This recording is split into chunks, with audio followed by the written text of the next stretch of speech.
Member সাহেব দেখো ওখানে কি হচ্ছে। তাই তো, কি হচ্ছে ওটা? এসব স্কুলে যাও ছেলে পেলে, অল্প বয়সী ছেলে পেলে এরকম মাঠে কাজ করছে কেন? না, এটা আমার গ্রামে কেন হবে?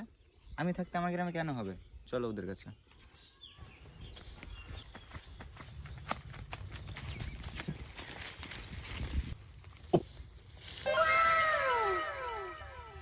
নমস্কার মেম্বার সাহেব। নমস্কার। কি ব্যাপারে তোরা এই বয়স থেকে কাজ বাজ করিস? তোদের এখন স্কুলে পড়ার বয়স, পড়াশোনা করার বয়স, আর তোরা এই বয়স থেকে কাজ বাজ করিস মানে? কি বলবো মেম্বার সাহেব, দিনে 3 বেলা খাটি মেম্বার সাহেব। 2 বেলা খাই মেম্বার সাহেব। ঠিক আছে ঠিক আছে, তো বলছিলাম যে এনে আমার অ্যাড্রেসটা রয়েছে আর এখানে ফোন নাম্বারও রয়েছে, ঠিক আছে?